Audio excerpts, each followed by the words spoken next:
गुरुर्ब्रह्मा गुरुर्विष्णू गुरुर्देवो महेश्वर गुरुर्साक्षात् परब्रह्म तस्मै श्री गुरुवे नमः।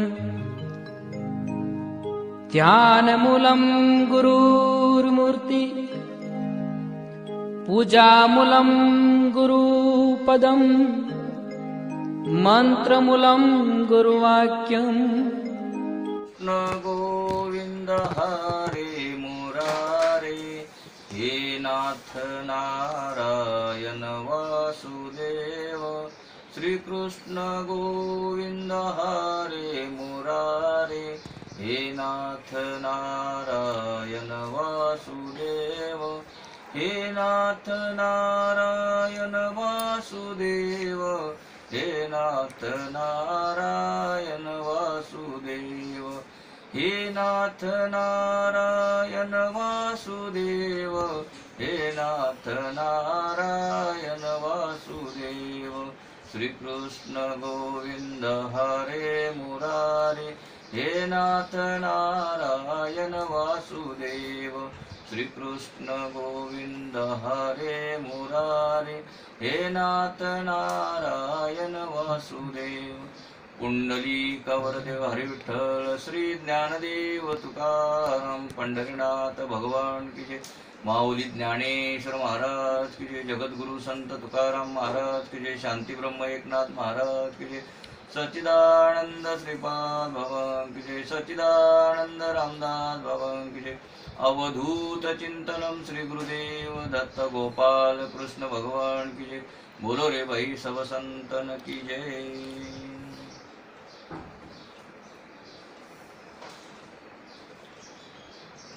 भक्त प्रल्हादाबरोबर नाचू कीर्तनाचे रंगी, तसं भक्त प्रल्हादाबरोबर ती जी दैत्यांची जी मुलं शिक्षणासाठी येत होती, सुकाचार्यांचा मुलगा त्यांचे गुरुजी होते, तर सर्व मुलं नाचू लागली हरिनामामध्ये। त्यावेळेला त्यांची ती गुरुजी पण आले, तर जसं एकमेकाला स्पर्श करत होते तसं ते सगळेच नाचू लागले। नंतर हिरण्यकश्यपूंनी आपले काही सेवक पाठवले, तर ते सेवकांनी जसं त्यांना एकमेकाला स्पर्श करत होते तसं तीही त्यांच्यावर नाचू लागले। मग शेवटी हिरण्यकश्यपू तिथे पाहायला गेले, तर त्यांनाही तो प्रकार दिसून आला की सर्व भगवंताच्या नामचिंतनामध्ये नाचत आहेत, आणि हा भक्तीचा परिणाम होता। ज्या वेळेला हिरण्यकश्यपू तिथे गेले तेव्हा क्रोधिष्ठ होऊन प्रल्हादाला म्हणू लागले, अजूनही तू माझा शत्रू जो विष्णू त्याचे भजन करीत आहेस? जगात माझ्याशिवाय दुसरा कोणी ईश्वर नाही। दुष्टा, आज मी तुला मारून टाकणार। हा माझा मुलगा स्वतः तर सुधारतच नाही, पण इतर मुलांनाही बिघडवत आहे। असा विचार करून प्रल्हादाच्या अंगावर धावतच जाऊन त्याने त्याचा हात पकडला। राजावर प्रल्हादाच्या भक्तीचा परिणाम झाला नाही। जर विजेचा गोळाच कामातून गेला असेल तर विजेच्या प्रवाहाचा त्या गोळ्यावर काय परिणाम होईल? म्हणजे विजेचा समजा बल्ब आहे, तर त्या बल्बमध्ये जर विजेचा प्रवाह जर नसेल तर त्या विजेचा प्रवाह आहे, परंतु तो जर जो बल्ब आहे तो जर चालू नसेल तर विजेचा प्रवाह असूनही फायदा नाही। तसा राजाचा अंतःकरणामध्ये जर भगवंताचा भाव नाही, म्हणून त्याच्यावर त्याचा काहीच परिणाम झाला नाही। राजाने प्रल्हादाला जमिनीवर आदळले, पण भूमातेने त्याला अलगद झेलले। प्रल्हादाला पित्याला नमस्कार केला, तेव्हा हिरण्यकश्यपू त्याला म्हणाला, प्रल्हादा, तू मला नमस्कार करतोस पण माझे म्हणणे मात्र ऐकत नाही। दाखव तुझा रक्षक विष्णू कोठे आहे? प्रल्हाद म्हणाला, पिताजी, माझे भगवंत तर सर्वांमध्ये आणि सर्वत्र आहे। यत्र तत्र भगवंत म्हणजे जिथे जिथे तुम्ही पाहाल तिथे माझा भगवंत आहे. बाबा, आपण समजत असाल की आपण वीर आहात, पण वीर त्यालाच म्हणावे की ज्याने आपले अंतर शत्रू जिंकले, म्हणजे आतले शत्रू जिंकले आहेत. आपण समजत असाल की आपण जग जिंकले आहे, पण जगजत्ता त्यालाच म्हणावे की ज्याने आपले मन जिंकले आहे. काम क्रोधादी 6 चोर आपल्याच मनात दडलेले आहेत, ते आपले विवेक धन लुटत आहेत. क्रोध करू नका, आज तुमच्या तोंडावर मृत्यूची कळा दिसत आहे. म्हणून राग द्वेषाचा त्याग करून तुम्ही नारायणाचे भजन करा, नारायणाची आराधना करा. हिरण्यकश्यपू रागाने ओरडला, तू माझा मुलगा असून मला उपदेश करतोस? कुठे आहे तुझा विष्णू? प्रल्हाद म्हणाला, माझे प्रभू तर सर्व व्यापक आहेत. ते माझ्यात आहेत तसे तुमच्यातही आहेत. ते तुमच्यात आहेत म्हणूनच आपण बोलत आहात. चाले हे शरीर कोणाच्या सत्ते कोण बोलवितो हरिविन. देखवी ऐकवी एक नारायण तयाचे भजन चुकू नका. विष्णू सर्वात आहेत, सर्वत्र आहेत. हिरण्यकश्यपू म्हणाला, तुझे भगवान जर सर्वत्र आहेत तर त्या खांबात का दिसत नाहीत? कासव येदी स सर्वत्र कस्मात स्तंभेन दृश्यते. काय तुझे भगवान या खांबात आहे? प्रल्हाद म्हणाला, होय, माझे प्रभू या खांबातही आहेत. आपल्या डोळ्यात काम आहे म्हणून ते तुम्हाला दिसत नाहीत. हिरण्यकश्यपू म्हणाला, मी या खांबाला तोडून विष्णूला मारून टाकीन. राजा तलवार आणण्यास गेला. इकडे प्रल्हादाने विचार केला की म्हटले तर खरे, पण या खांबात खरोखरच भगवंत आहेत काय? त्याने खांबाला कान लावले, तेव्हा त्याला आतून गुर्र गुर्र असा ध्वनी ऐकू आला. आता त्याची खात्री झाली की त्या स्तंभातही भगवंताचा वास आहे व ते आपले रक्षण करीत आहेत. स्तंभाला आलिंगन दिले. आत नरसिंह भगवान विराजमान होते. मग आपण ज्या वेळेला गुरु करतो त्यावेळेला आपल्याला कळत नाही, पण ज्या वेळेला गुरु करतो त्यावेळेला मला आपल्या पण आतून असाच आवाज येतो, गुरु गुरु गुरु.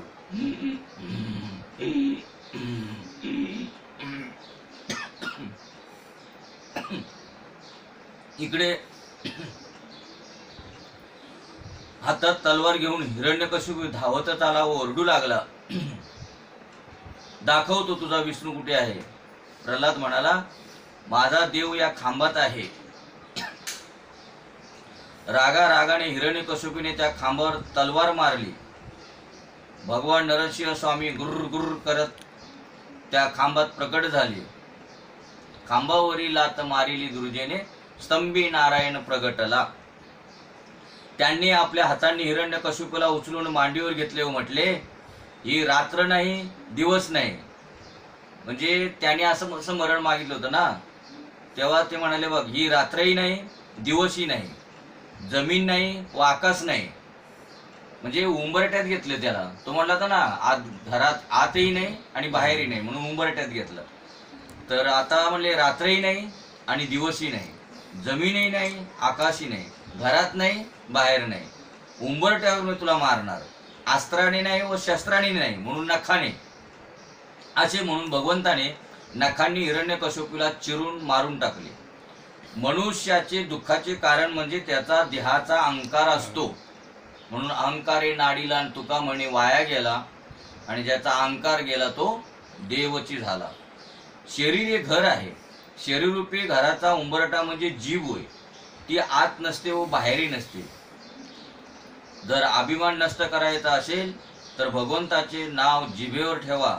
आपला भक्त प्रल्हादाचे बोल खरे करण्यासाठी व सर्व व्यापकता सिद्ध करण्यासाठी भगवान नरसिंह देव वैशाख शुद्ध चतुर्दशीच्या दिवशी लाकडाच्या खांबातून प्रगट झाले.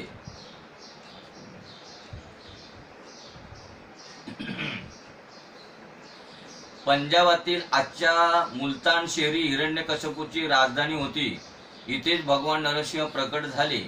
ह्याच कारणाने पंजाबातील शीख आपल्या नावासमोर सिंह शब्दाचा वापर करतात. ते सिंहासारखे बलवान आहेत. आजही ते शक्तिशाली आहेत. बलवान बना, नायमात्मा बलहीनेन लभ्यः. शक्तिहीन पुरुष आत्मप्राप्ती करून घेऊ शकत नाही. सर्व प्रकारच्या साधना केल्या, विवेक वैराग्य प्राप्त झाले, षट संपत्तीचाही लाभ झाला. पण जोपर्यंत कुण्या संतांची गुरुची कृपा होत नाही तोपर्यंत पूर्ण चित्तशुद्धी होत नाही, व जोपर्यंत चित्तशुद्धी होत नाही तोपर्यंत भगवंताची प्राप्ती होत नाही. म्हणून नाही चित्तशुद्धी तेथे बोध करील काय. जोपर्यंत चित्त जरी शुद्ध, समजा बोध जरी मिळाला तरी जर चित्त शुद्ध नसेल तर मात्र त्याचा काही उपयोग होणार नाही.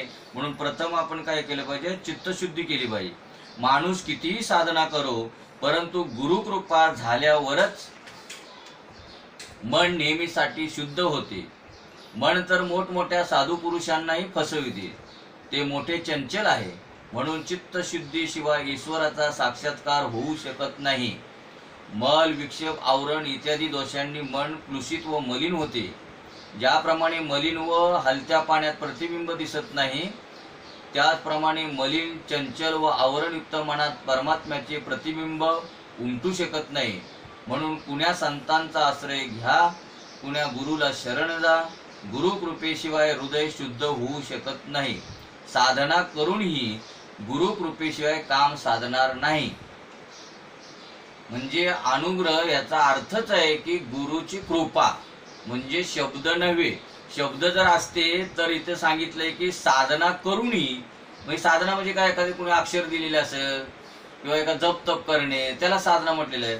तरी इथं म्हटलंय साधना करूनही गुरु कृपेशिवाय काम साधणार नाही. म्हणजे गुरु हा करावाच लागणार. सद्गुरु वाचून सापडेना सोय, धरावे ते पाय आधी आधी. सद्गुरु नाही की पूर्ण कृपा केली, निज वस्तू दाविली माझी मदत. आजकालचे लोक पुस्तक वाचून ज्ञानी होतात.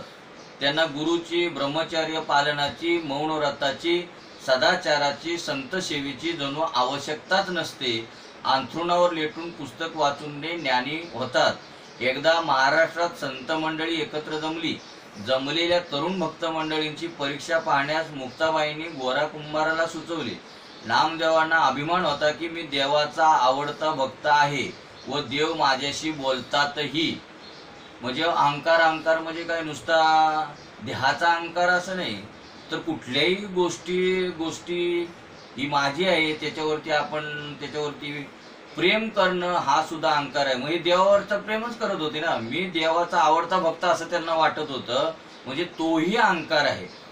गोरा कुंभार प्रत्येकाच्या डोक्यावर थापटी मारून परीक्षा करू लागले. त्यांनी नामदेवाच्या डोक्यावर एक थापटी मारली. नामदेव तोंडाने तर काही बोलले नाही, पण त्यांचे गाल मात्र फुगले. अहंकाराने त्यांना वाटले होते की मातीच्या भांड्याप्रमाणे कुठे माझी परीक्षा थापटीने होऊ शकते. दुसऱ्या भक्तांच्या चेहऱ्यात मात्र काही फरक पडला नाही. गोऱ्या कुंभाराने आपला निर्णय दिला. सर्वांची भांडी म्हणजे मस्तक पक्की आहे, परंतु हा नामदेव मात्र कच्चा आहे. हे ऐकून नामदेव संतापून म्हणाले, तुमचे डोके कच्चे आहे, तुम्हाला शिक्षणाची गरज आहे. नामदेव श्री विठ्ठलाजवळ गेले व त्यांनी झालेली सर्व हकीकत सांगितली. म्हणजे त्यांनी जाऊन तिथे सांगितलं की भले नशीब तुमची माझ्यावरती कृपा होती, तुम्ही माझ्याबरोबर होतात म्हणून मी वाचलो, नाहीतर मला ह्या संत मंडळींनी मला तिथे मारून टाकलं असतं. तेव्हा श्री विठ्ठल म्हणाले, नामदेवा, जर मुक्ताबाई व गोरोबा म्हणतात की तुझे मडके कच्चे आहे, तर तू खरोखरच कच्चा असला पाहिजेस. म्हणजे आता देवाने स्वतः निर्वाळा दिला की तू कच्चा आहे. कारण गोरा बाबा म्हणले तेव्हा ते पटलं नाही. गोरा म्हणे कोरा राहिला गे बाई, सुन्नी भर नाही भाजीला. मग देव म्हणतात, नामदेवा, तुला अजून सर्व व्यापक ब्रह्माचा साक्षात्कार झालेला नाही. याचे कारण हे आहे की तू अजून कुण्या गुरुचा आश्रय घेतला नाही. तू मंगळवेढ्यात राहणाऱ्या माझ्या विसोबा खेचर नावाच्या भक्ताकडे जा, ते तुला ज्ञान देतील. नामदेव त्यांना शोधत एका शिवमंदिरात आले. तेथे पाहिले तो विसोबा खेचर शिवलिंगावर पाय देऊन झोपले होते.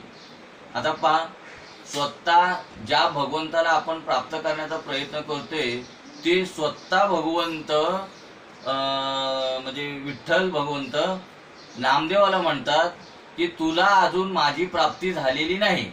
मग आता पहा आपण नेमकी कोणाची भक्ती करतोय ती. विसोबांनी पूर्वीच जाणले होते की नामदेव आपल्याकडे येत आहे, म्हणून नामदेवाला शिकवण्यासाठी त्यांनी शिवलिंगावर पाय ठेवले होते. नामदेवाने दृश्य पाहून विचार केला की जी व्यक्ती देवाचा अपमान करते ती मला काय ज्ञान देणार. म्हणजे याचा आतापर्यंत ज्ञान कसलं होतं, मूर्तीपूजेचं. नामदेवांनी विसोबाला शिवलिंगावरून पाय हटवण्यास सुचवले. विसोबा नामदेवांना म्हणाले, नामदेवा, तुझे पाय तूच माझे पाय उचलून जेथे शंकराचे अस्तित्व नाही अशा जागी ठेव.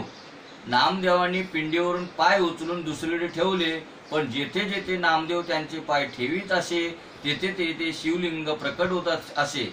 अशा प्रकारे तो सर्व गाभारा शिवलिंगांनी भरला गेला.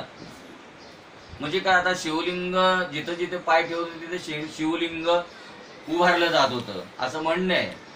पण तसं नव्हे, की त्यांना एक दाखवून द्यायचं होतं की सर्व भगवंत एकाच ठिकाणी किंवा एकाच स्थळी नसून सर्व व्यापक भगवंत आहे, हे त्याच्यातून त्यांना नामदेवांना दाखवायचं होतं. हे पाहून नामदेवांना आश्चर्य वाटले. विसोबा त्यांना म्हणाले, नामदेवा, अजून तू कच्चाच आहेस. तू अजूनही सर्वत्र ईश्वराला पाहू शकत नाहीस. जगात ईश्वर सूक्ष्म रूपाने सर्वत्र व्याप्त आहेत. तू सर्व जड चेतन सृष्टीत भगवंताला पहा. याप्रमाणे जेव्हा भक्ती व ज्ञान यांचे ऐक्य साधले तेव्हा नामदेव सर्वांमध्ये व सर्वत्र भगवंताचे दर्शन करू लागला.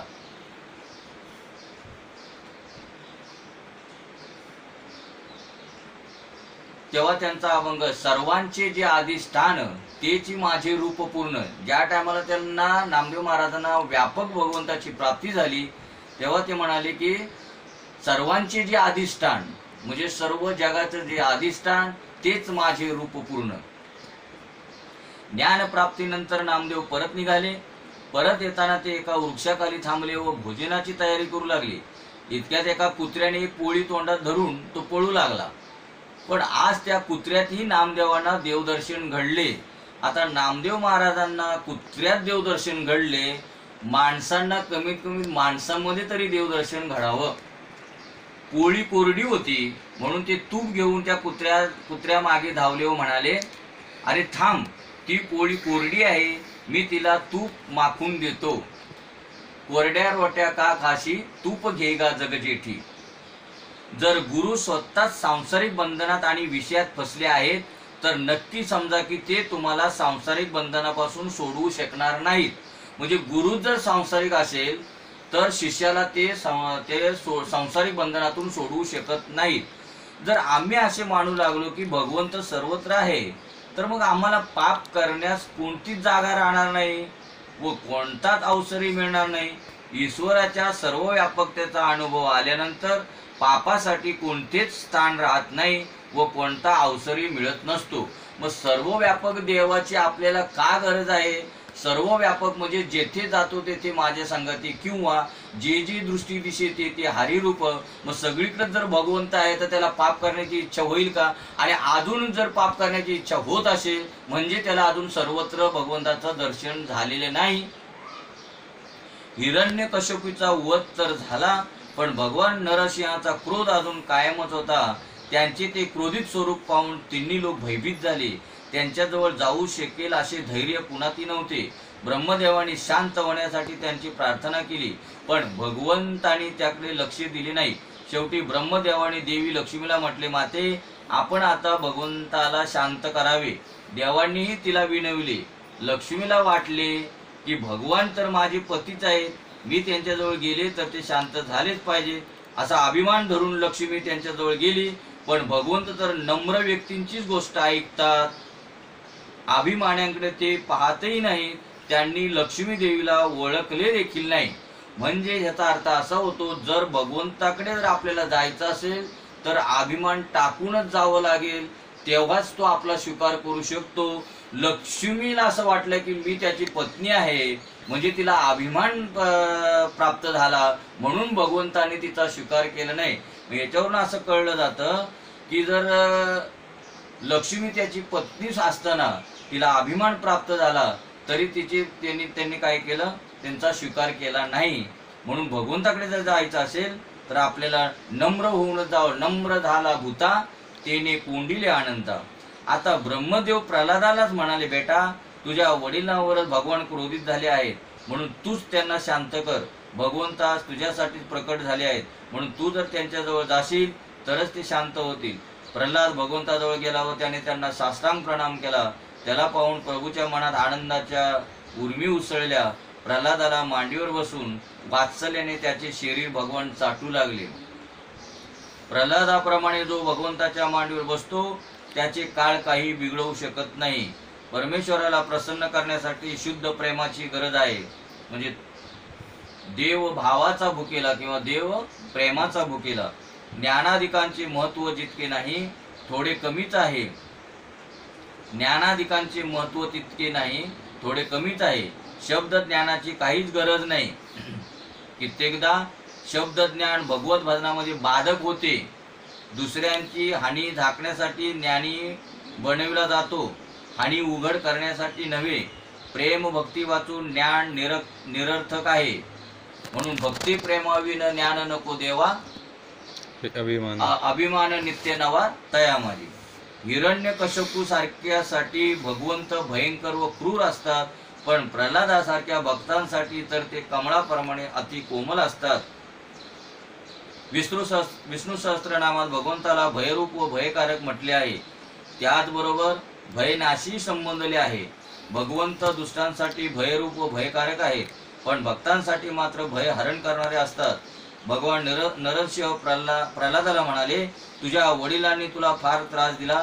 मला प्रकट होण्याला जो विलंब लागला त्याबद्दल मी तुझी क्षमा मागतो.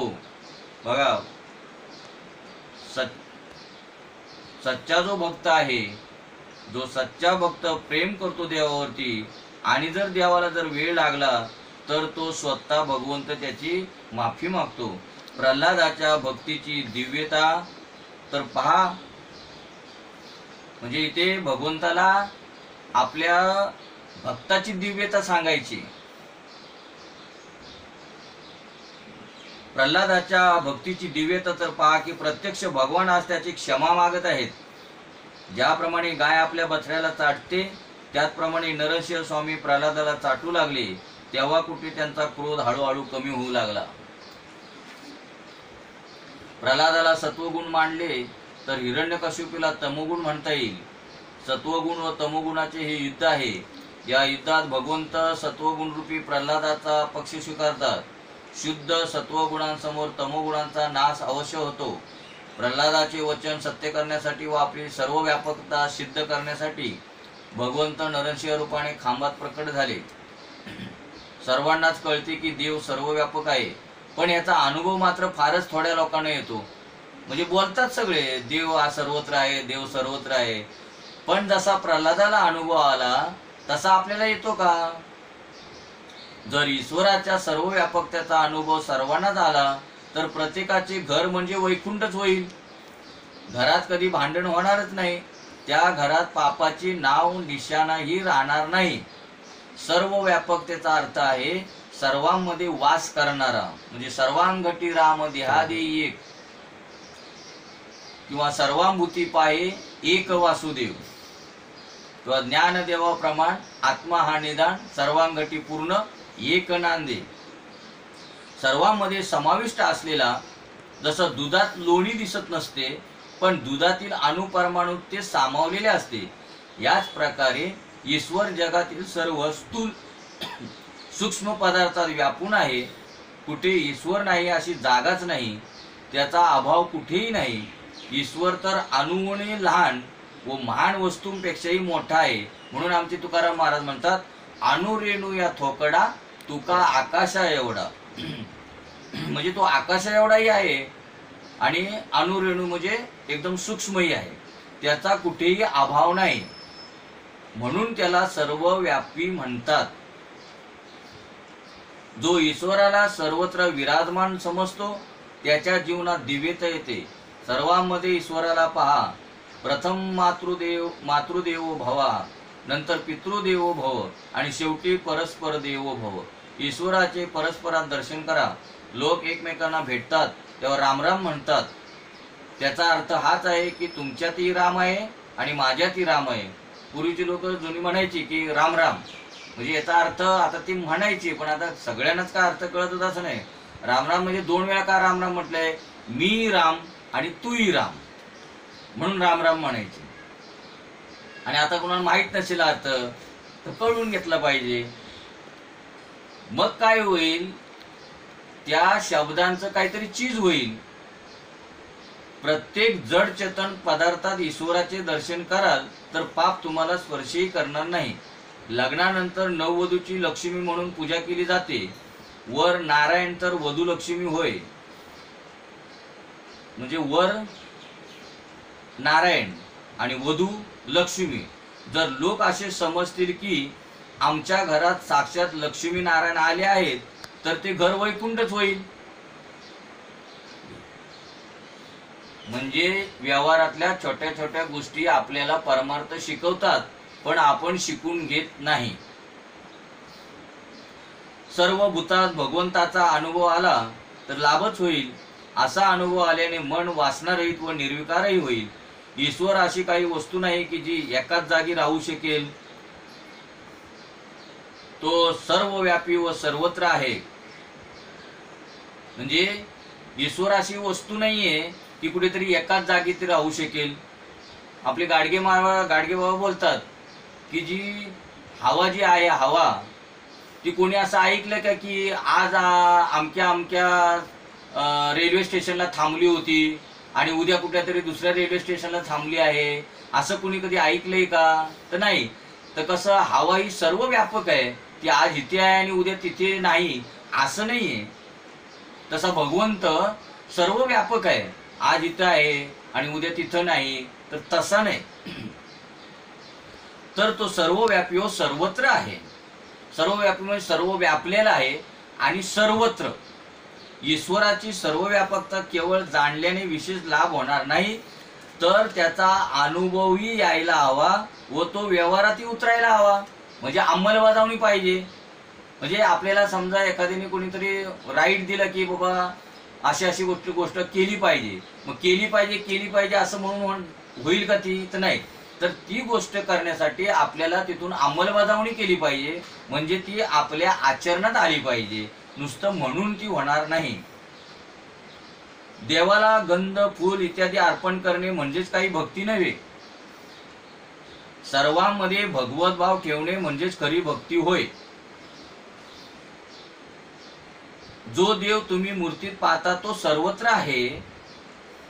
म्हणजे आता यांनी मूर्तीत जो देव पाहतात त्याची काय त्यांनी कुठे हे केले का की बाबा देव मूर्तीमध्ये पाहू नका असं म्हणाय?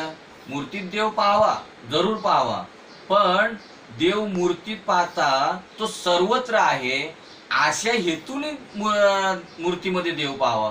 कारण नुसता मूर्तीतच देव आहे असं जर पाहिलं तर मात्र त्याचा उपयोग होणार नाही. जो मूर्तीमध्ये देव आहे तो सर्व व्यापक आहे, सर्व सत्तावान आहे असं जर आपण पाहिलं तर त्याचा फायदा होऊ शकतो. ईश्वराच्या सर्व व्यापकतेचे अनुभव ज्याला येतो किंवा जो तो अनुभव घेऊ शकतो त्याचे जीवन धन्य होय. असा अनुभव घेणारा कधीच पाप करू शकत नाही. तुम्ही असा निश्चय करा की तुमचा प्रत्येक व्यवहार भक्तिमय होईल. म्हणून आमच्या जनाबाई म्हणतात, देव देते देव घेते.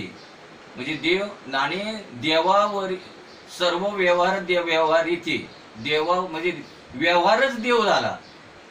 देव देते आणि देव घेते, देवावरही व्यवहार येते. म्हणजे देवच, मी सगळा व्यवहार माझा देवच झालेला आहे. तसा आपला प्रत्येकाचा आपला जो व्यवहार आहे तो संपूर्ण देवच झाला पाहिजे. शुद्ध व्यवहार म्हणजेच भक्ती होय. पाहता म्हणजे भक्ती कशासाठी करायचे? आपला व्यवहार शुद्ध व्हावा म्हणून. ज्याच्या वागण्यात ढोंग अहंकार असतो त्याचा व्यवहार अशुद्ध समजावा.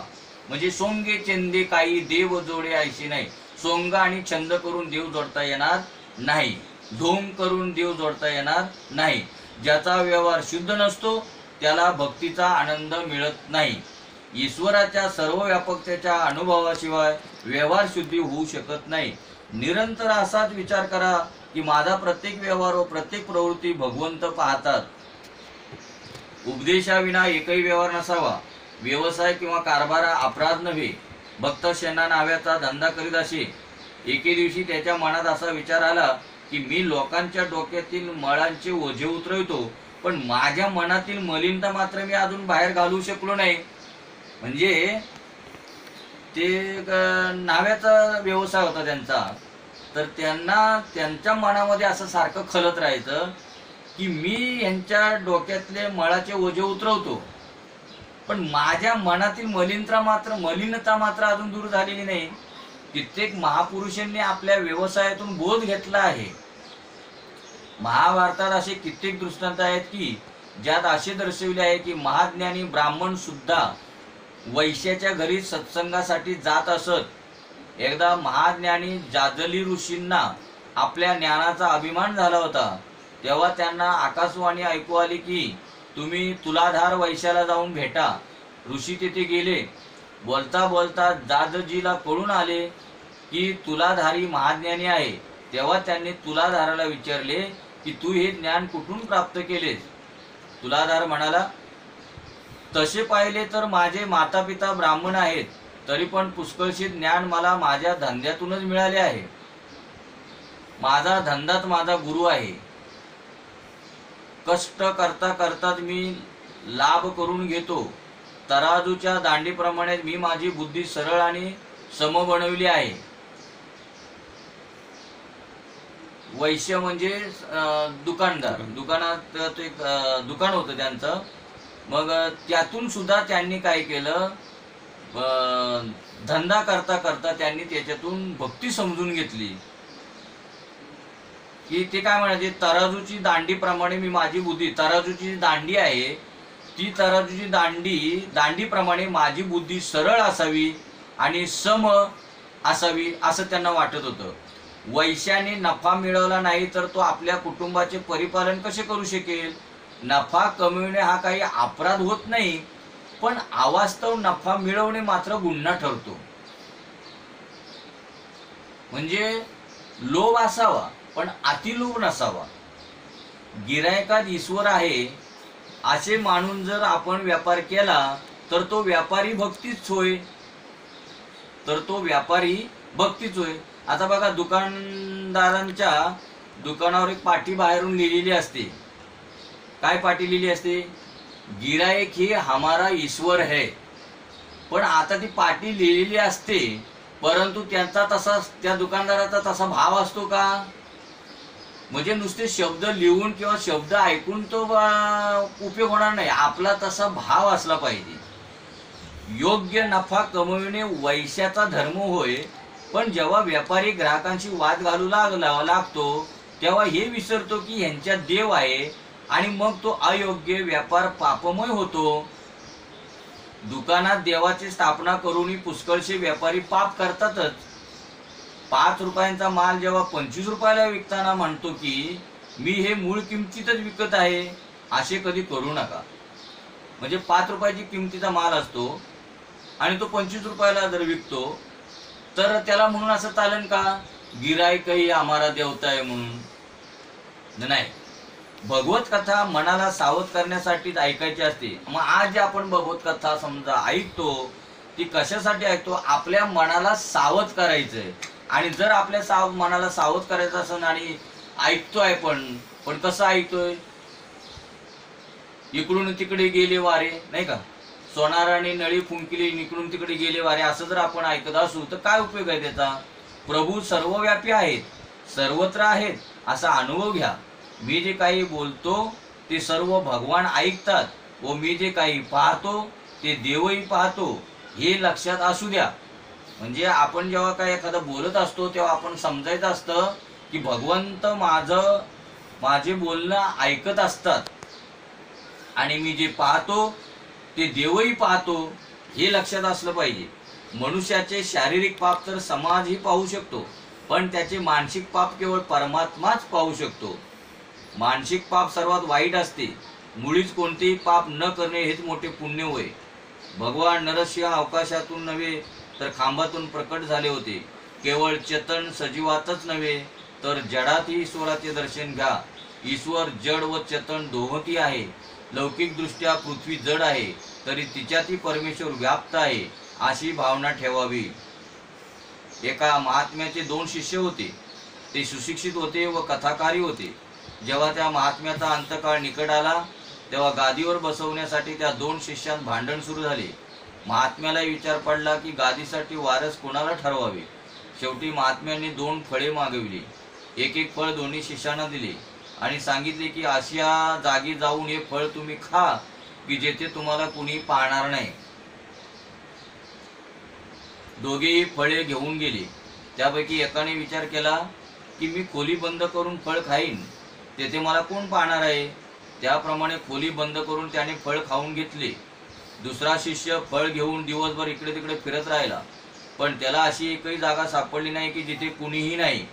तो जेथे जेथे गेला तेथे त्याला देवाच्या अस्तित्वाचा अनुभव येत गेला. वेदातही सांगितले आहे की देव सर्वत्र आहे. यत्र तत्र सर्वत्र, म्हणजे देव जिथे जिथे जातो तिथे भगवंत आहे. याप्रमाणे दुसऱ्या शिष्याने ज्ञान केवळ मिळवलेच नव्हते, तर ते आत्मसात करून जीवनात उतरवलेले होते. म्हणजे नुसतं आत्मज्ञान मिळूनही फायदा नाही, तर ते आपल्या जीवनात उतरविता आलं पाहिजे. पहिला शिष्य केवळ पुराणच वाचत असे, त्याला ईश्वराचे व्यापक स्वरूप समजले नव्हते. गुरुजींनी दुसऱ्या शिष्याला आपला वारस केले.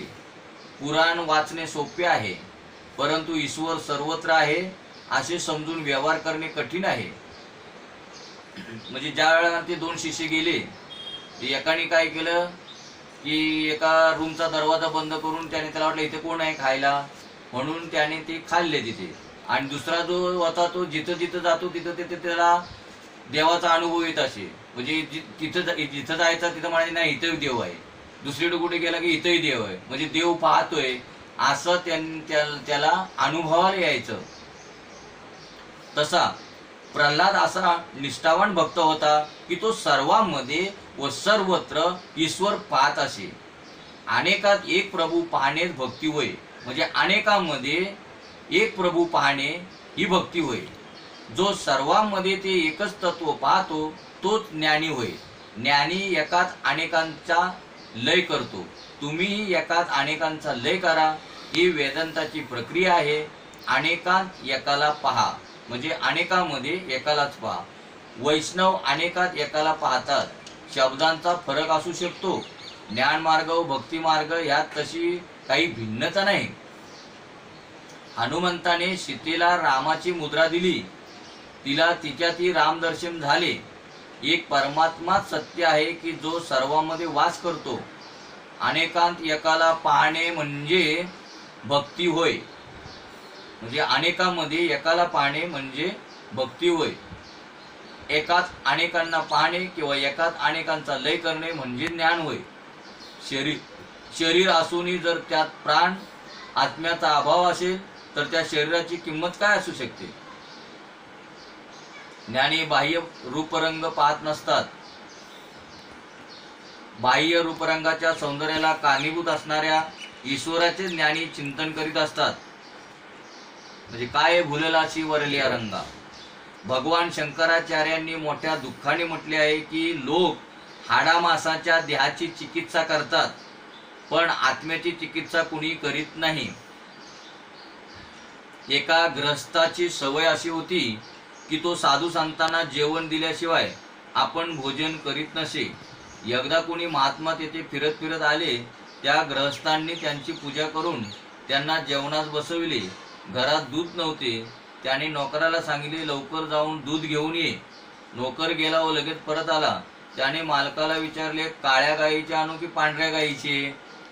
तो ग्रस्त म्हणाला अरे बाबा गरज दुधाची आहे, कोणत्याही गाईचे आण, पण साधूचे जेवण संपण्यापूर्वी आण. नोकर गेला व पुन्हा परत येऊन विचारू लागला की तान्या गाईचे आणू की पारख्या गाईचे. शेठजी संतापून त्याच्या अंगावर मारण्यासाठी धावले. तेव्हा त्या महात्म्याने शेठजीला रागावण्याचे कारण विचारले. तो ग्रस्त म्हणाला हा नोकर किती मूर्ख आहे, कितीतरी वेळा याला दूध आणण्यास सांगितले, पहा हा आणू शकला नाही. महात्मा म्हणाले जो परमात्मा तुमच्या शरीरात आहे तोच याच्याही देहात आहे. आम्हाला शरीराची नव्हे तर शरीरात राहणाऱ्या आत्म्याची आवश्यकता आहे. तुम्हा दोघांतही एकच प्रभू वास करतात, त्याला मारू नका. सर्वांमध्ये एकाच परमेश्वराचा वास आहे. प्रत्येक स्त्री पुरुषात, जड चेतनात, स्थावर जंगम वस्तूत त्याच प्रभूचे दर्शन करू. जगात मूर्ख कोणी नाही. ईश्वराचे सर्व अंश आहेत. मम वंश जीवलोकः.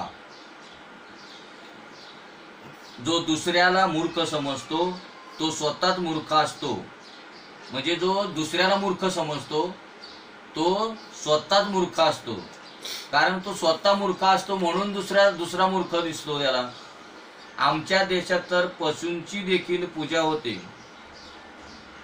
भैरवनाथांचे वाहन कुत्रा आहे व शीतला देवीचे वाहन गाढव आहे. म्हणून कुत्रा व गाढव ही तिरस्कार्य नाहीत. ईश्वर चैतन्य रूपाने सर्वांमध्ये आहे. म्हणून तुम्ही असा अभ्यास करा की आपली प्रत्येक क्रिया भक्तियुक्त व ज्ञानमय व्हावी. म्हणजे कुत्रा जरी असला आणि गाढव जरी असला पण दोघांमध्ये जे चैतन्य आहे, त्यांना चालवणारे जे चैतन्य आहे ते दोघांमध्ये एकच आहे. फक्त शरीर वेगवेगळे आहे त्यांचं. हे खरे आहे की ईश्वर सर्वत्र आहे. म्हणजे जसं समजा दोन घागरी आहेत, त्या दोन घागरी एक छोटी असेल एक मोठी असेल पण त्यांच्या आतमध्ये काय आहे? पाणीच आहे. तसं शरीर पशुचा असो या प्राण्याचा असो या मनुष्याचा असो, पण आतमध्ये जो नांदतोय त्यांच्यामध्ये तो ते चैतन्य आहे, तो ब्रह्म जे आहे, जो आत्मा आहे, ज्याला आपण परमात्मा म्हणतो, ते सर्वांमध्ये एकच आहे. पण जोपर्यंत गुरुकडून दिव्य दृष्टी मिळत नाही तोपर्यंत ईश्वराचे दर्शन होणे शक्य नाही. म्हणजे स्वतःच्या बळावरती आपल्याला भगवत दर्शन होऊ शकत नाही. त्याला गुरुच करावा लागणार. हरिप्राप्तीशी उपाय धरावे संतांचे ते पाय. संता विन प्राप्ती नाही ऐशी वेद देती ग्वाही. जो जितेंद्रिय आहे तो स्वतंत्र आहे. स्वातंत्र्य माणसाला स्वेच्छारी बनविते. म्हणून स्वतंत्र व स्वच्छंदी बनू नका. बुद्धीचा विश्वास धरू नका. कुण्या संताला गुरु करून त्याच्या अधीन राहा. जो तुम्हाला पाप करू देणार नाही अशा संतांच्या स्वाधीन राहा. गुरु केलाच पाहिजे. गुरु बिन कोण बतावे वाट. गुरुशिवाय आपल्याला मार्ग कोणी दाखवू शकत नाही. म्हणून तैसे संत जगी क्रिया करून द्यावी त्यांगी. किंवा मार्ग दावून गेली आधी दयानिधी संत तेच आपल्याला मार्ग दाखवू शकतात. परंतु गुरु करण्यापूर्वी पूर्ण विचार केला पाहिजे. ज्याला आपण गुरु करणार आहोत तो पुरुष योग्य आहे की नाही हे पारखून घेतले पाहिजे. जो आपण गुरु करणार आहोत तो आपल्या लायकीचा आहे की नाही ते आपण स्वतः पारखलं पाहिजे. नाहीतर आपले कबीर महाराज म्हणतात, पाणी पिना छान के गुरु करना पहचान के. बिना विचार गुरु करे पडे 84 के खाणे में. जर विचार न करता जर आपण गुरु केला तर आपल्याला 84च्या गटांगळ्या खाव्या लागणार. त्याच्याशिवाय दुसरा गत्यंतर नाही. कुणीतरी म्हटले आहे, वर्तमान काळातील कुणा पुरुषावर तुमची श्रद्धा बसत नसेल तर प्राचीन महात्म्याला गुरु मानून त्याला शरण जा व त्याच्या अधीन राहा. महापुरुष अमर असतात. शंकराचार्य, वल्लभाचार्य यांसारखे संत अमर आहेत. त्यांना गुरु मानून त्यांचा आश्रय घेऊन त्यांची सेवा करा. म्हणजे आता जे तरी नसले तरी त्यांच्या सारखे असं म्हटले. गुरु शिवाय कल्याण होऊ शकत नाही. कुण्या संताला शरण जाऊन त्यांचा आश्रय घ्याल तर ते तुमच्यावर कृपा करतील. जर गुरु कृपा करतील तर तुमच्या मानसिक वासना व विकारांचा नाश होईल. मन बुद्धीच्या वासना संत सेवेशिवाय नष्ट होत नाहीत. मनावर सत्संग व सेवेचा अंकुश ठेवा. बुद्धीला कुण्या संतांच्या चरणाशी जडवून ठेवा. जोपर्यंत बुद्धी परमेश्वरात लीन होत नाही तोपर्यंत तिला संतांच्या अधीन ठेवा. सद्गुरूच्या कृपेशिवाय प्रत्येक वस्तूत ईश्वराचे दर्शन होणार नाही हे सकारात्मक आहे. असे तसे तर जगात अनेक संत आहेत पण त्या सर्वांवर आमच्या कल्याणाची जबाबदारी नसते. आम्ही ज्यांना गुरु करू त्यांच्यावरच आमच्या कल्याणाची जबाबदारी आहे. विचार केल्याशिवाय घाईघाईने कुणाचे गुरु बनणे चांगले नसते. म्हणजे गुरूंसाठी सांगितले की विचार केल्याशिवाय घाईघाईने कुणाचे गुरु बनणे चांगले नसते. गुरु बनल्यानंतर शिष्यांच्या पापांचे उत्तरदायित्व गुरुच्या नावावर येते. म्हणजे जर त्या गुरुने शिष्य बनवून घेतलेला असेल आणि शिष्य जर एका वेळेला पाप करत असेल तर ते पाप गुरुच्या नावावर लागले जाते. शिष्यांच्या पापांचा न्यायनिवाडा करण्याचे वेळी गुरुलाही बोलावले जाते व त्यांना विचारले जाते की शिष्यांना पाप करण्यापासून परावृत्त का केले नाही, तसेच त्यांना सन्मार्गावर का आणले गेले नाही. त्यावेळी शिष्यासोबत गुरुलाही दंड भोगावा लागतो. जर विचाराने जर आपण गुरु केलं नाही आणि गुरु केलेला असेल आणि गुरु जर एका वेळेला समजा जर शिष्याने जर पाप केलं असेल तर ते गुरुला सुद्धा ज्या टायमाला शिष्याला जो दंड भोगावा लागतो तेवढा त्या गुरुला सुद्धा तो दंड भोगावा लागतो. म्हणून गुरु करताना सुद्धा जो गुरु करणार आहे त्याने सुद्धा काय केलं पाहिजे की आपण तो गुरु तपासून केला पाहिजे. मंत्र, माला, मूर्ती व गुरु वारंवार बदलणे कठीण नसते. आपली माळ दुसऱ्या कोणाला देऊ नका. भगवान नरसिंहाचे प्राकट्य स्तंभात झाले होते. तुम्हीच विचार करा की ते खांबात कसे राहिले असतील. खांब तर पोकळ नव्हता, भरीव होता. भगवानात कसे राहिले असतील. भगवान खांबात सूक्ष्म रूपाने राहिले होते, पण प्रल्हादाच्या भक्तीला वश होऊन त्यांनी स्थूल रूप धारण केले होते. प्रल्हादाचे प्रेम इतके शक्तिशाली होते की प्रभूला सूक्ष्म रूप धारण करावे लागले. शंकर पार्वतीला म्हणतात, अगुण आरूप अलक अज जोई, भगत प्रेम बस सगुण सो होई. जेव्हा सर्व देव विचार करीत होते की भगवान कुठे मिळतील, त्यावेळी भगवान शंकर म्हणाले, हरी व्यापक सर्वत्र समाना, प्रेम ते प्रकट होई मय जाना. अतिशय प्रेम वाचून प्रभू आपले दर्शन देत नसतात. प्रभूवर प्रेम करायला पाहिजे. सगुण ही अगुण ही नाही कछु भेदा, सगुण निर्गुण दोन्ही एकुरे. प्रल्हादाच्या प्रेम भक्तीने आकृष्ट होऊन भगवंत निराकारातून साकार झाले. बुद्धी जोपर्यंत सूक्ष्म होत नाही तोपर्यंत तिच्याने ईश्वराचे चिंतन होऊ शकत नाही. परमात्मा प्रेमामुळे साकार रूप धारण करतो. परमेश्वर निर्गुणही आहे व सगुणही आहे. निर्गुण व सगुण तत्वता एकच. निर्गुणच सगुण होत असते.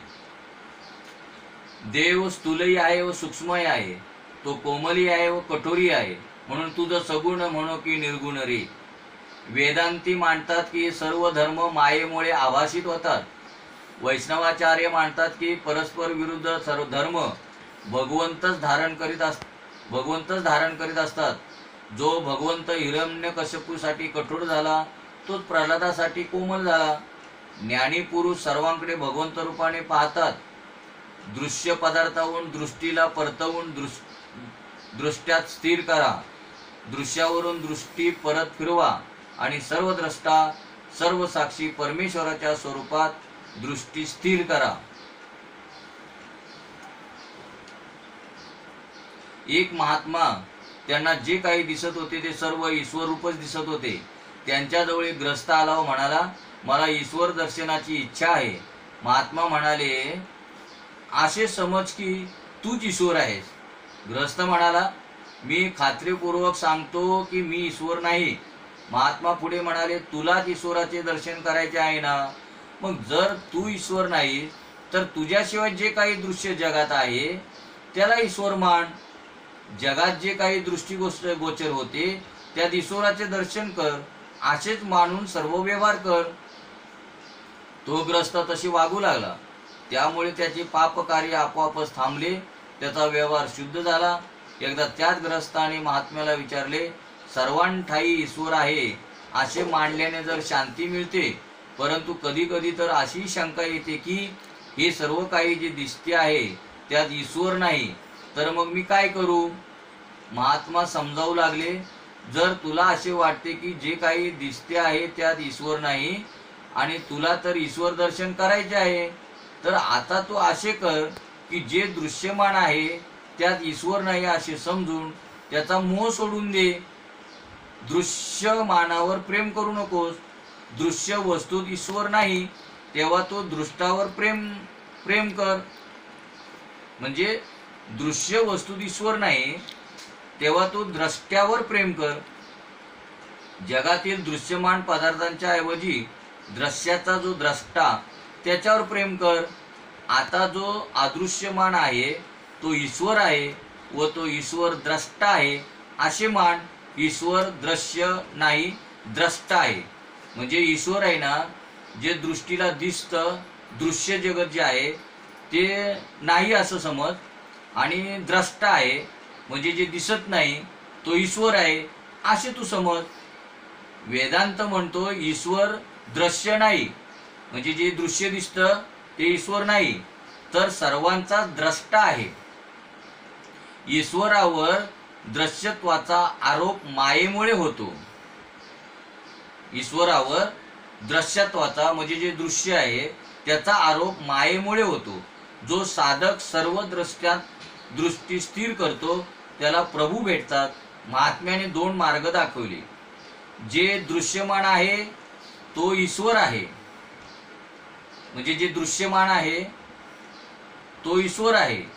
जो अदृश्य आहे तो ईश्वर आहे, म्हणजे जे जे दृश्य दिसतं तेही ईश्वर आहे, आणि जे जे अदृश्य आहे म्हणजे दिसत नाही तेही ईश्वर आहे. ईश्वर द्रष्टा आहे, जो सर्वांचा द्रष्टा आहे आणि सर्वांचा साक्षी आहे. ईश्वर द्रष्टा म्हणजे सर्व दृश्य जगत जे आहे ते दृष्ट्यामुळे म्हणजे परमेश्वरामुळे आहे, आणि सर्वांचा द्रष्टा आणि सर्वांचा साक्षी आहे. तो सर्वांचा साक्षी आहे भगवंत. त्याला सहजरीतीने कोण बरे जाणू शकतो? पूर्ण वैराग्याशिवाय ज्ञानानुभव येत नसतो. वैराग्य नसेल तर ज्ञानाचा अनुभव येणार नाही. म्हणून आम्हा साधारण माणसांसाठी भक्ती मार्ग चांगला आहे. हे जे काही दृश्यमान आहे ते सर्व ईश्वरमय आहे.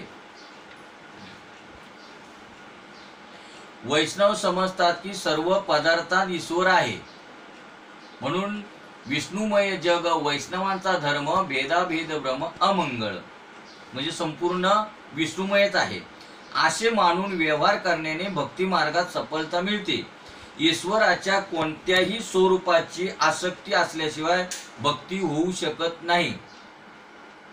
भगवान शंकर समाधीत लीन असत. समाधी म्हणजे काय? आपल्या स्वरूपाला आपण पाहणे म्हणजे समाधी होय. म्हणजे आपल्या स्वरूपाला आपण पाहणे त्याला समाधी म्हणतात. कोणताही एक मार्ग निश्चित करावा. प्रत्येक वस्तू विनाशी आहे असे मानून मोह सोडून द्रष्ट्यावर प्रेम कराल तर वेदांतांच्या मतानुसार आत्मा साक्षात्कार होईल. दृष्टी द्रष्ट्यावर स्थिर करा किंवा प्रत्येक पदार्थात ईश्वराचा अनुभव घ्या. प्रल्हाद स्तुती करतो, हे प्रभू, मोठमोठे सिद्ध महात्मे कित्येक वर्ष तपश्चर्या करूनही आत्मसाक्षात्कार करून घेऊ शकत नाही, पण माझा दैत्य कुलात जन्म होऊनही आपण मला दर्शन देण्याची माझ्यावर कृपा केली आहे. भगवंताला प्रसन्न करण्यासाठी विद्वतेची आवश्यकता नाही व अधिक द्रव्योपार्जनाचीही गरज नाही. म्हणजे भगवंताला प्रसन्न करण्यासाठी विद्वत्ता असायलाच पाहिजे असं नाही, किंवा त्याच्याकडे द्रव्य असायला पाहिजे असं नाही. जर धनाने परमेश्वर मिळाला असता तर धनिक लोकांनी 1,00,000-2 लाख रुपयात देव विकत घेतला असता. मग त्यांना भक्ती करायची काय गरज आहे का? अधिक शिक्षण किंवा ज्ञान यांनी भगवत प्राप्ती होऊ शकत नाही. जो अधिक ज्ञानी आहे तो देखील कितीतरी वेळा दुसऱ्याशी छल कपटाचा व्यवहार केल्याशिवाय राहत नाही. म्हणजे ज्ञानाने जर ज्ञानी जो आहे त्या ज्ञानाने जर भगवंत प्राप्त होत असता आणि ज्ञानाने जर त्या भगवंत प्राप्ती झाली असती तर त्याने छल कपटचा व्यवहार केला असता का? तरी तो करतो. भगवत प्राप्तीसाठी संपत्ती, शिक्षण किंवा उच्च कुलात जन्म यांची आवश्यकता नाही. फक्त ब्राह्मणांनाच भगवत प्राप्ती होते असेही नाही. परमेश्वराला प्रसन्न करण्यासाठी गरज आहे हृदयाच्या शुद्ध प्रेमाची.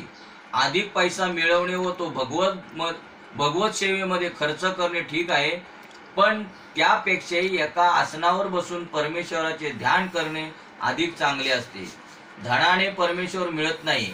या उलट कित्येकदा धन भगवत प्राप्तीत बाधा आणते. अधिक ज्ञान जसं धन भगवत प्राप्तीत बाधा आणते, तसं अधिक ज्ञान तर्क वितर्काला जन्म देणारे आहे. म्हणून अधिक ज्ञानी असू नये. म्हणून ज्ञानी भगवंताची स्मरणशक्ती नीट रीतीने करू शकत नाही. ब्रह्मज्ञानी आरंभीच कुतर्काला प्रारंभ करतो, पण तसे न करता प्रारंभीच श्रद्धा आवश्यक असते. सुशिक्षित लोक अधिक कुतर्क करतात. ते म्हणतात, प्रथम चमत्कार दाखवा, नंतर आम्ही तुमच्या देवाला नमस्कार करू. दुसऱ्यांना खुश करण्यासाठी चमत्काराने प्रारंभ करण्याचे काम वेशेचे असते, कारण तिला दुसऱ्याची आवश्यकता असते. भगवंताला कुणाचीच गरज नसते. जर तुम्हाला देवाची गरज असेल तर श्रद्धेने सेवा स्मरण करा आणि नंतर चमत्कार पहा. जादूगारही चमत्कार दाखवितो, कारण त्याला धनाची आवश्यकता असते. अगोदर चमत्कार व नंतर नमस्कार हा नियम जग व्यवहाराचा असू शकतो, पण ईश्वर विषयक व्यवहाराचा असू शकत नाही. मग जिथे जिथे कोणी म्हणतील आम्ही चमत्कार दाखवतो, तिथे तिथे ईश्वर नसणार हे निश्चितच. परमेश्वरी व्यवहाराचा नियम आहे, प्रथम नमस्कार व नंतर चमत्कार. चमत्कारा वाचून नमस्कार म्हणजे मानवता, चमत्कारानंतरचा नमस्कार म्हणजे अभिमान होय. म्हणजे पहिला चमत्कार आणि नंतर नमस्कार म्हणजे हा अभिमान आहे, आणि अभिमानाने देव कधी प्राप्त होऊ शकत नाही. काहीतरी विचार करा, हे जगत ही तर एक चमत्कारच आहे. पुष्पातील सुगंध व बीजातील वटवृक्ष हा चमत्कार नव्हे काय? म्हणजे आपण जो चमत्कार समजायला पाहिजे तो समजत नाही, आणि नको तिथे चमत्कार समजतो. आईच्या स्तनात दूध कोण निर्माण करतो? सारे जग ईश्वराचा चमत्कारच तर आहे. आता हा का चमत्कार समजत नाही की आईच्या स्तनामध्ये दूध असतं, हे कोणी निर्माण केलं, तो चमत्कार नाही का? पण त्याला चमत्कार म्हणणार नाहीत. आता देवाची करणी नारळात पाणी हा चमत्कार समजणार नाहीत. व त्या नारळामध्ये पाणी, एवढा उंच नारळ आहे, त्याच्यामध्ये पाणी कोणी टाकलं, तो चमत्कार कोणी केला त्याचा विचार नको करायला. मग त्याला आपल्याला ओळखायचं की तो चमत्कार कोणी केला. तो श्रद्धा अंधश्रद्धा आमच्या व्यावहारिक जीवनात कुठे नाही. कित्येक वेळा डॉक्टर कडून चुकीची औषध योजना होऊन आमची प्रकृती आणखी बिघडते, तरी पण आमचा त्यांच्या बोलण्यावर विश्वास असतोच. त्यांना आम्ही काही म्हणू शकत नाही की चटकन बरे करण्याचा चमत्कार दाखवा. डॉक्टरवर विश्वास नसेल तर तो औषध देणार नाही, आणि औषधा वाचून रोग कसा बरा होईल. याप्रमाणेच सेवा मार्गाची प्रथम आवश्यकता आहे श्रद्धेची. परमार्थात तर श्रद्धेची आवश्यकता आहे. आजचे सुशिक्षित लोक असा कुतर्क करतात की भगवंत काही खात तर नाही, मग त्याला नैवेद्य का दाखवितात.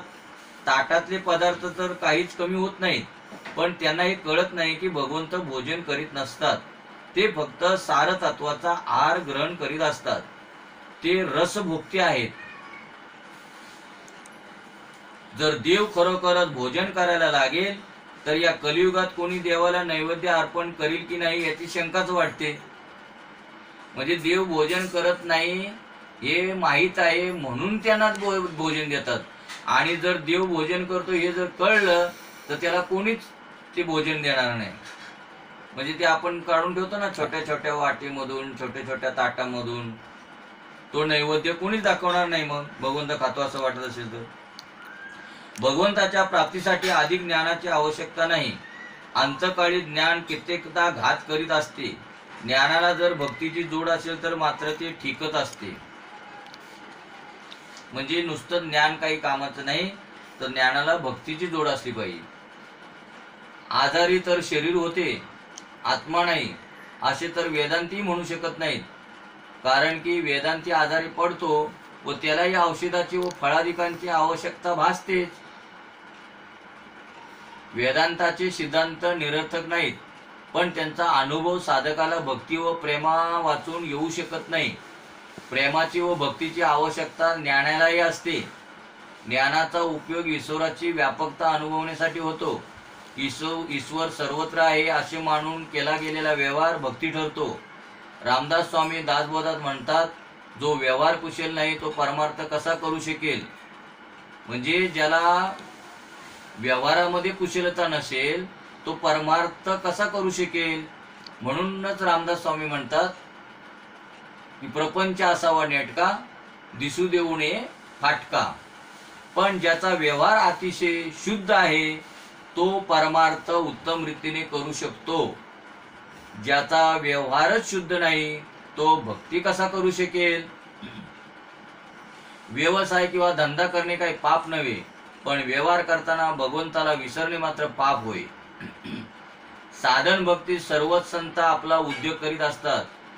शेणा नावी हजामती करीत असे, तर गोरा कुंभार मातीची भांडी बनवीत असे.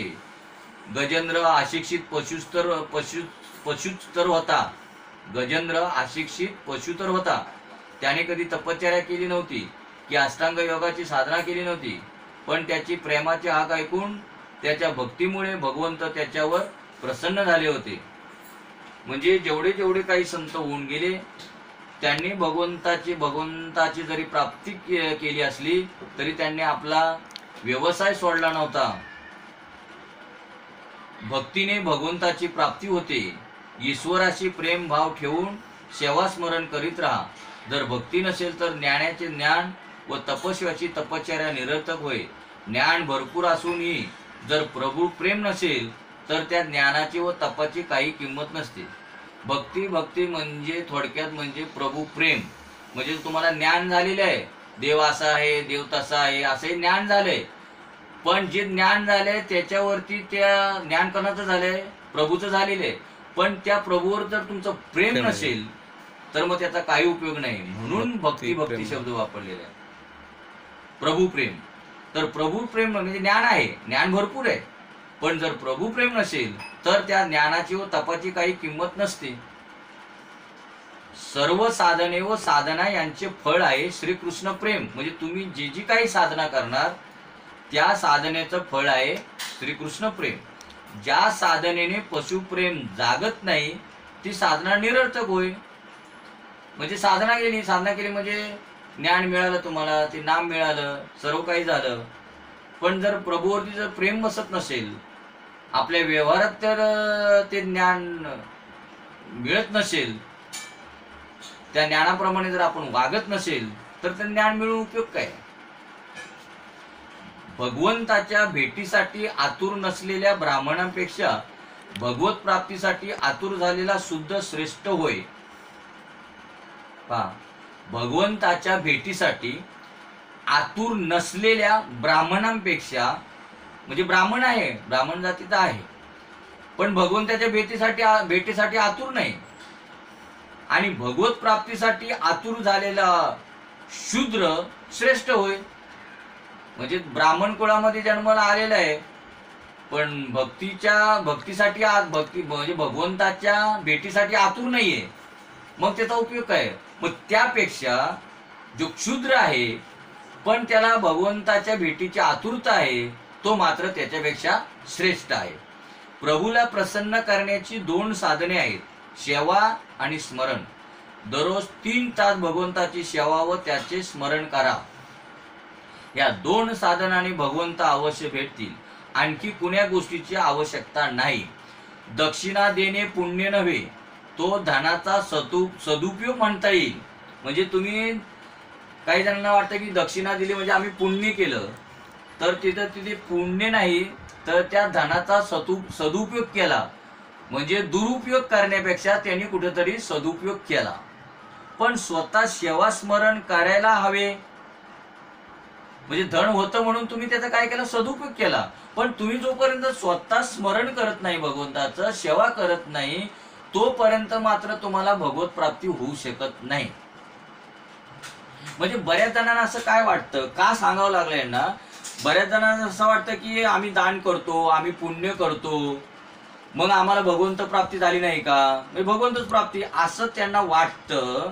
तर तसं नाही. तुम्ही दान केलं, हे काय करतं, तुम्ही दुरुपयोग करण्यापेक्षा तुम्ही काहीतरी सदुपयोग केला म्हणजे काय भगवंत प्राप्ती नाहीये हे सांगायचं.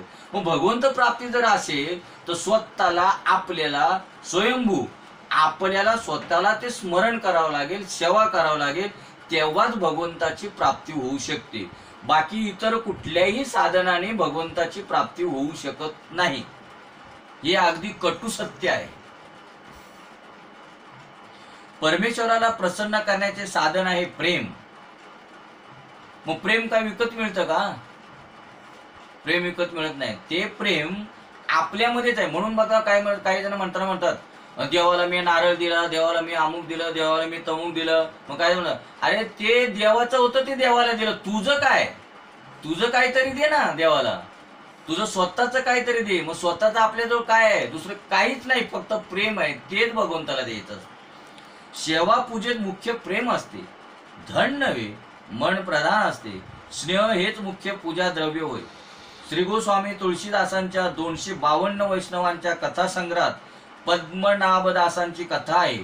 ते गरीब होते.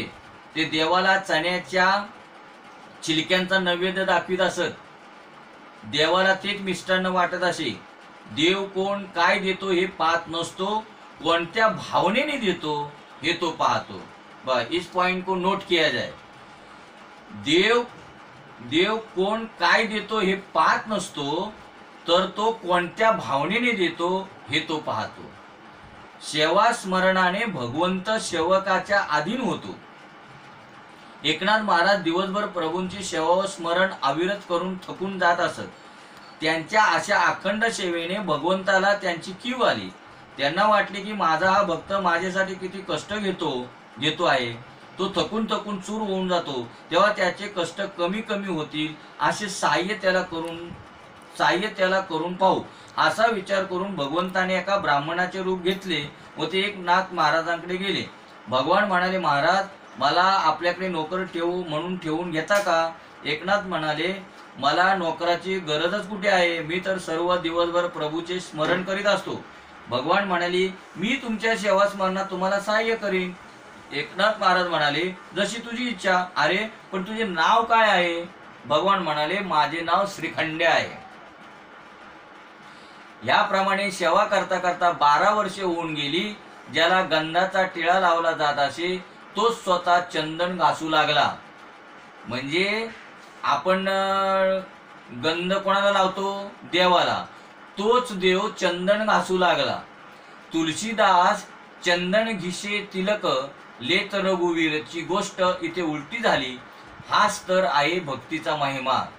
म्हणजे ज्या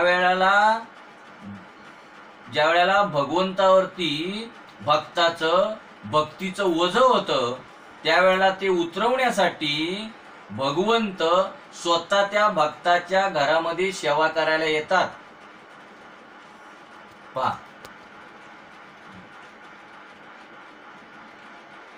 रुक्मिणीने आपल्या सेवेने भगवान कृष्णाला आपल्या अधीन करून घेतले होते. म्हणूनच एका तुलसी दलाने कृष्ण तोलला गेला. तो प्रसंग असा, एकदा सत्यभामेला असा अभिमान झाला की मीच कृष्णाला सर्वात प्रिय आहे. फिरत नारद एकदा तिच्याकडे आले. सत्यभामा नारदाला म्हणाली, महाराज, असा काही उपाय मला सांगा की जेणेकरून जन्मोजन्मी मला श्रीकृष्णच पती म्हणून मिळतील. नारद म्हणाले, तू जी वस्तू दान म्हणून देशील तीच वस्तू तुला पुढील जन्मी मिळेल. म्हणून जर पुढील जन्मी तुला कृष्णच पती मिळावा असे वाटत असेल तर त्याचे दान कर. असे दान देण्याला सत्यभामा तर तयार झाली, पण असे दान घेणार कोण? असे दान घेण्याला कुणी व्यक्ती तयार नव्हती.